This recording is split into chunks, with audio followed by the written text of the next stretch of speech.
Canadian investigators reopened the case. They even flew down to look in Mary Beth's hometown of Neshop in Pennsylvania. The Royal Canadian Mounted Police. I think some people is here, cause like, I don't know, but like, I got some stuff. Here's a person, I don't get that. Where, I don't see anybody, but, got the new gun. There was other evidence from her past that suggests that she may I don't know what I'll throw away if I do get any good news. also told the Mounties about Mary Beth's time in the psychiatric hospital. Just get some stuff in here. And her anger was marked over being. What? You got a rocket launcher, bro? Extremely upset about the fact that Mark put her in there. The different comments that she had made to other members of the family led me to think that she was carrying a grudge. Take a statement, nobody would ever do that to me again. Nobody would ever put me in a place like that again. Had Mary Beth's anger played a role in Mark's death? Okay. I don't think I really want anything because stuff. I'll just steal your stuff.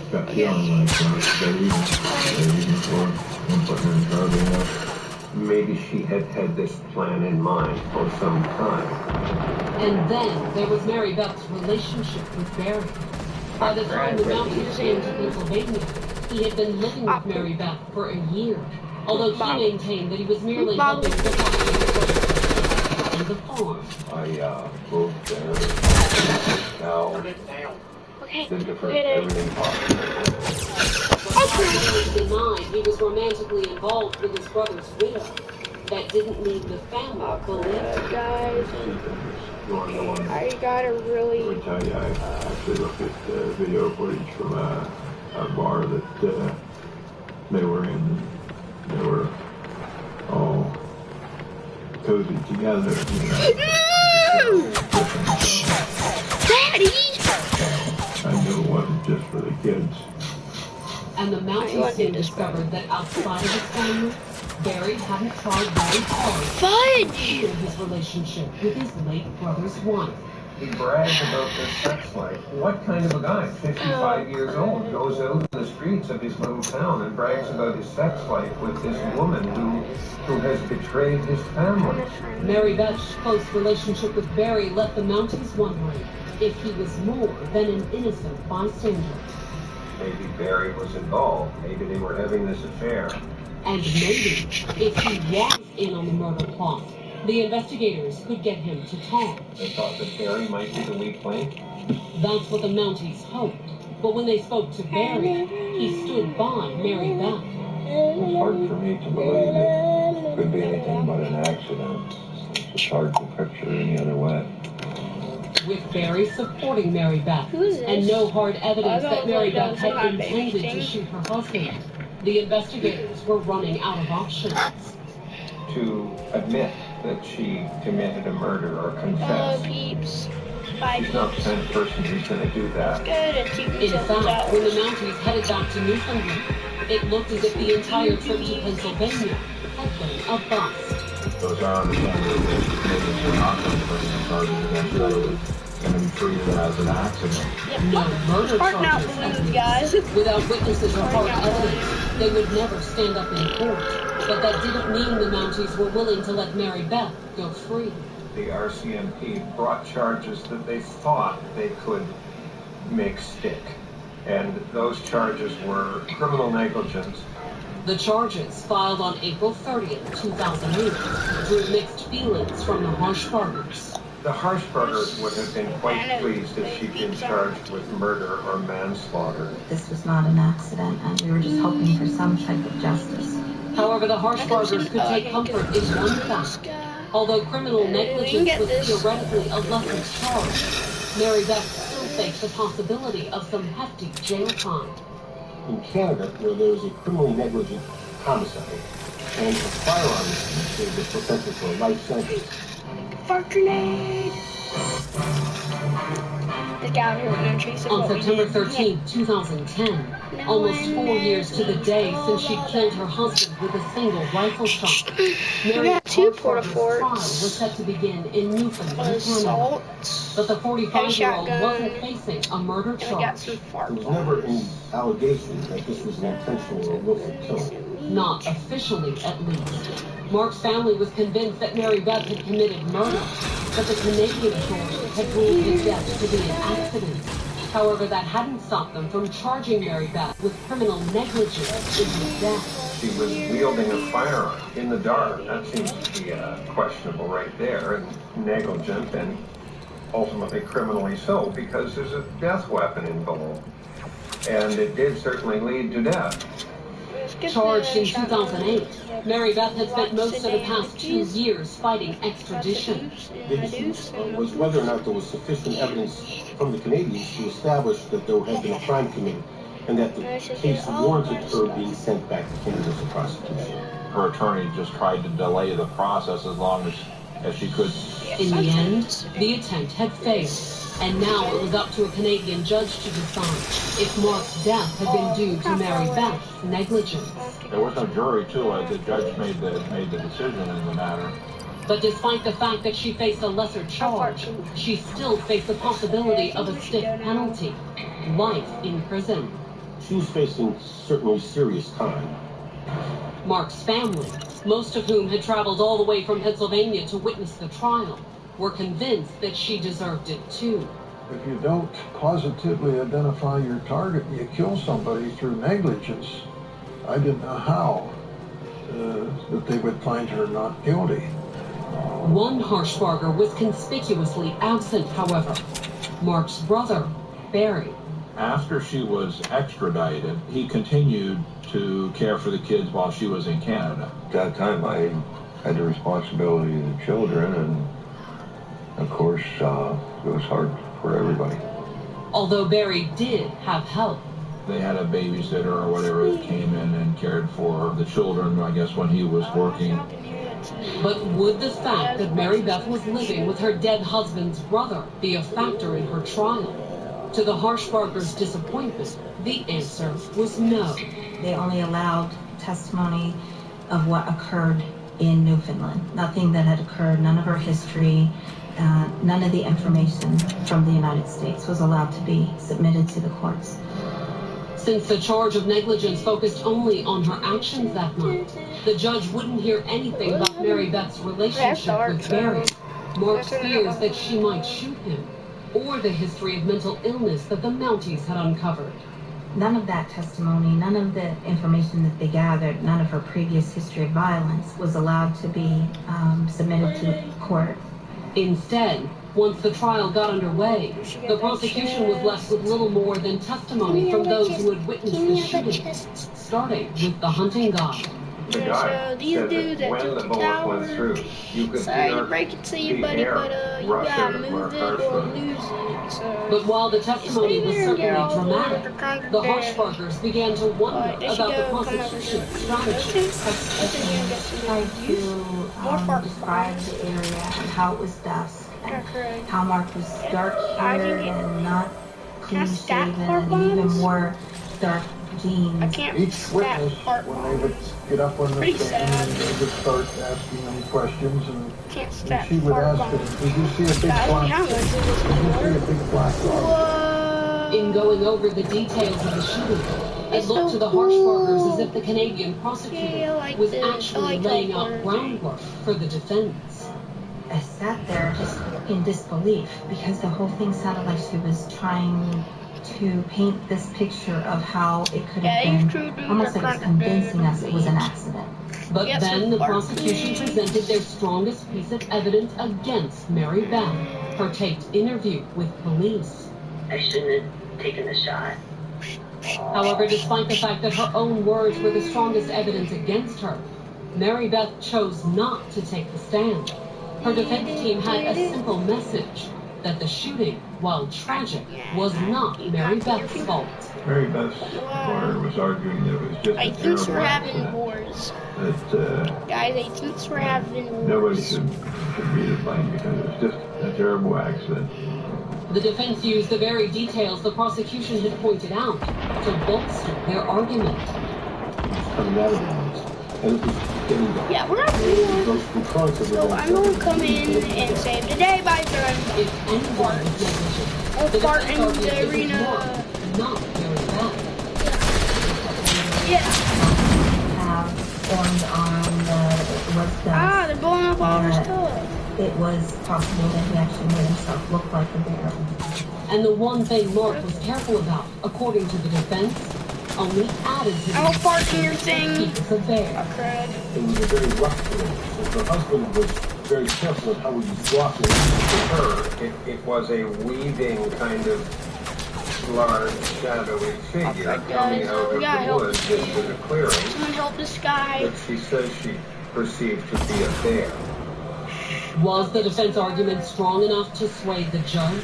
What could we Whether or not Let's get the grenade launcher. for a bear doesn't address the fact that she was hunting with a high-powered rifle that she knows can kill people. There's no way that they can say that it wasn't Oh crap. criminal. Blow that That's up. what the family hoped. But when the judge announced his verdict on October 1st, the Hushbuggers would be disappointed. Let's start on the party. The community Party poopers, guys. Yeah. He would escape any sort of charges for what she'd done to Mark. When we heard the verdict, we were all just in disbelief. We couldn't imagine. I mean, out there, seeing the photos, it was an accident. Our party pooping days, I think, are almost over. So let's not retire our party pooping days. Mary Beth leaves Canada a free woman. But she finds a surprise. Barry began a relationship with the woman that was babysitting. Let's try some more parts. On October 1st, 2010, They got the their money Canadian now. judge acquitted Mary Beth Hushbucker of all charges stemming from the shooting of her husband, Mark. She had been charged with negligence after killing Mark in what had been officially ruled an accident. I'm trying to kill those dudes. Oh crap.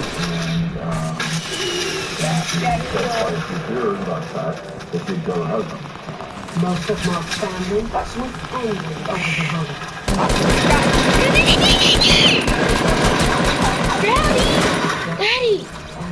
Daddy, you got me killed. However, one member of the Harshbarger clan wasn't angry. He was worried. After the shooting, Mark's brother Barry... Can't believe my dad got me killed. Look what you did.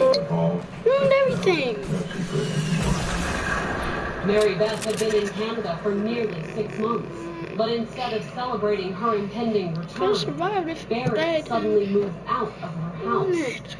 From the time the word came out that she was acquitted, I immediately started transporting and moving every possible thing of mine I could from that premises. Barry said it was because he finally realized the truth about Mary Beth. Because of things that I learned and things through the investigation and different things that took place, I learned of the type of person that she was. But that wasn't Barry's only reason for leaving.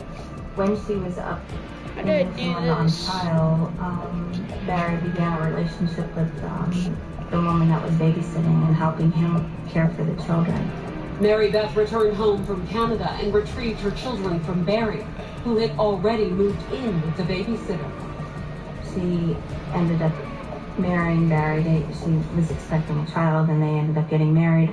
Meanwhile, the rest of the Harshbarger family has walked away from Mark's death with unanswered questions and their belief that Mary Beth got away with murder. There was just one wrong thing after another. How could they not hold her accountable? As for Mary Beth, she's trying to put the tragic death of her husband and the Canadian legal battle behind her.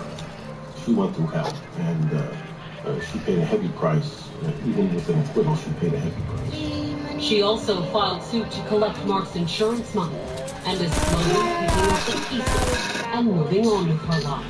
I think she's relieved that this is behind her. I think she has the wherewithal to start a new life. I think she's dedicated to do that. I think she's going to be okay. We got some salted goods. Salty.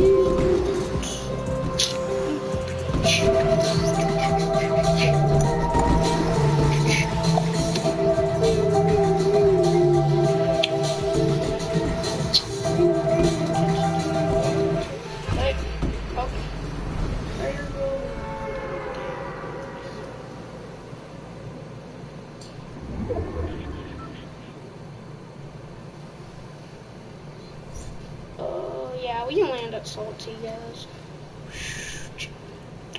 Happy birthday to you. Somebody else, yes. Quite a few people wanting to go to Salty. So we're gonna have to find actually, you know what? I should find another spot with lots of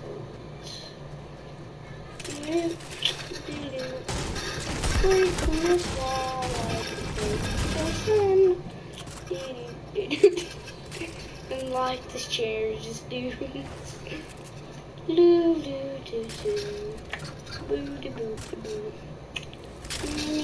Did they leave anything? No, I'm grenading in this house. Fun, yeah. It's dangerous. Yeah.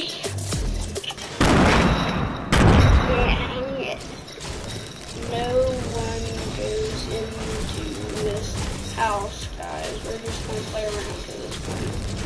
Breaking walls, let's make the place fall. Fall to the ground, fall to the ground, fall and all and fall.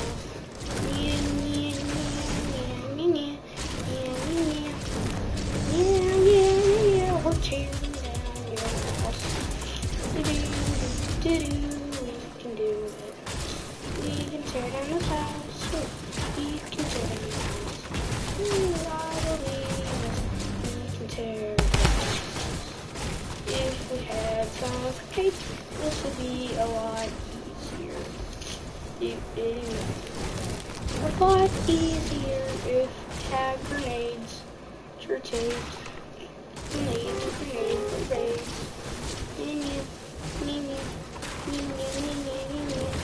Goodbye, beautiful house. You're dead. Growing up, She had a sex background, not a lot of love. however, all that appeared to change when she met her husband, Abel. He really kind of swept rock. Took care of everything. It looked like a perfect family. But then their marriage came to an abrupt end. My mom came out of the room. She had blood all over her. His body was found lying face up on the bed. Was it the accident that Mia claimed? Or did her perfect family have a deadly secret? They had a very ugly, abusive relationship. I'm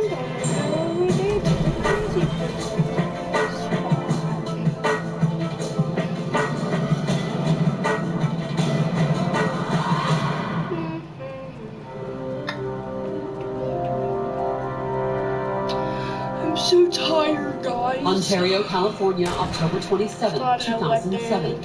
It was just past midnight when 911 dispatchers in the East Los Angeles suburb received a panicked call. The distraught caller was 32-year-old Mia Gonzalez. She told the dispatcher that she had just shot her husband, 44-year-old Abel Gonzalez.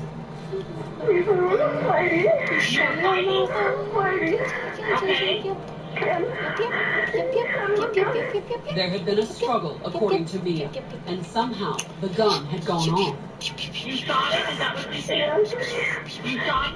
Where's the gun at now? The operator dispatched officers to the scene and then tried to keep Mia on the line. There's going to be something wrong with you. Where are the kids? Where are they? However, not all of Mia's 3 children were asleep. The oldest, 15-year-old Priscilla, had heard the fight and the gunshot.